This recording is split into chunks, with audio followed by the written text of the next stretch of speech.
Next question है, बौद्ध धर्म का मुख्य सिद्धांत क्या था?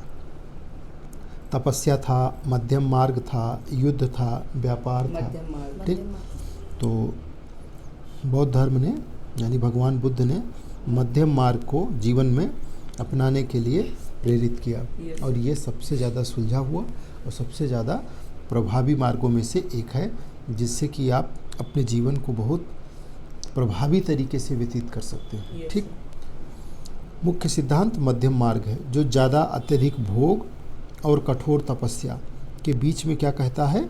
संतुलन की बात करता है। ये जीवन को संतुलित और शांतिपूर्ण, ठीक है। जैन धर्म का मुख्य सिद्धांत क्या है? युद्ध है, अहिंसा है, व्यापार है या शिक्षा है? क्या है? अहिंसा। ठीक है, जैन धर्म का जो मुख्य सिद्धांत है वो अहिंसा है। अहिंसा का सिद्धांत मुख्य है, जिसके अनुसार किसी भी जीव को हानि नहीं पहुंचानी चाहिए। ठीक है, मन से, कर्म से और विचार से, तीनों से। ये नैतिक जीवन का आधार है और समाज में शांति को बढ़ावा देता है। समझ गए? वर्ण व्यवस्था का आधार क्या था? कर्म था, जन्म था, शिक्षा था, धन था। तो समय देखा जाएगा कि किस समय की बात हो रही है। ऋग वैदिक काल में कर्म आधार था। ठीक, उसके बाद उत्तर वैदिक काल और महाजनपद काल में ये कैसा हो गया? जन्म के आधार पर। समाज को 4 वर्णों में विभाजित किया गया और सामाजिक असमानता बढ़ी। ठीक, शूद्र का मुख्य कार्य क्या था? शासन, व्यापार, सेवा या फिर शिक्षा। ठीक, उन्हें शिक्षा और धार्मिक अधिकारों से वंचित रखा गया। ठीक है, आगे चल के जिससे सामाजिक रूप से जो असमानता थी वो समाज में बढ़ी। ब्राह्मण का मुख्य काम क्या था? युद्ध, व्यापार, यज्ञ या कृषि? तो यज्ञ करना। ठीक है, मुख्य कार्य यज्ञ, धार्मिक अनुष्ठान करना था। धर्म के संरक्षक माने जाते थे और समाज में उच्च स्थान रखते थे। क्षत्रिय वर्ग का मुख्य कार्य क्या था? शिक्षा, शासन, व्यापार, सेवा। तो शासन था। राज्य की रक्षा करना।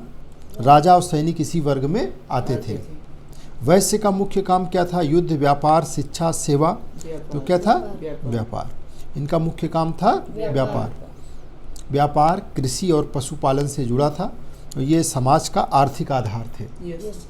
महाजनपद का शब्द का अर्थ क्या था? छोटा राज्य, बड़ा राज्य, गांव, नगर। तो बड़ा राज्य,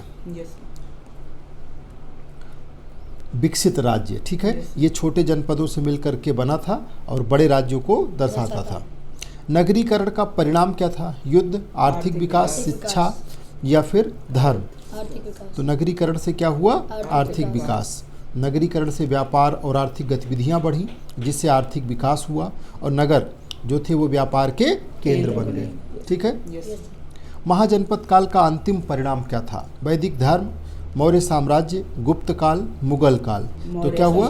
मौर्य साम्राज्य की इसी पर नींव पड़ती है। ठीक है, सबसे महत्वपूर्ण महाजनपद काल का परिणाम मौर्य साम्राज्य का उदय था। इस काल में राजनीतिक केंद्रीकरण हुआ, आर्थिक विकास हुआ और फिर उसने क्या किया? एक केंद्रीय सत्ता को, केंद्रीय शक्ति को जन्म दिया, जो एक बड़े साम्राज्य के रूप में परिवर्तित होने लगी और बाद में उसके निर्माण के लिए इसने आधारशिला रख दिया। ठीक, समझ में आ गया महाजनपद काल?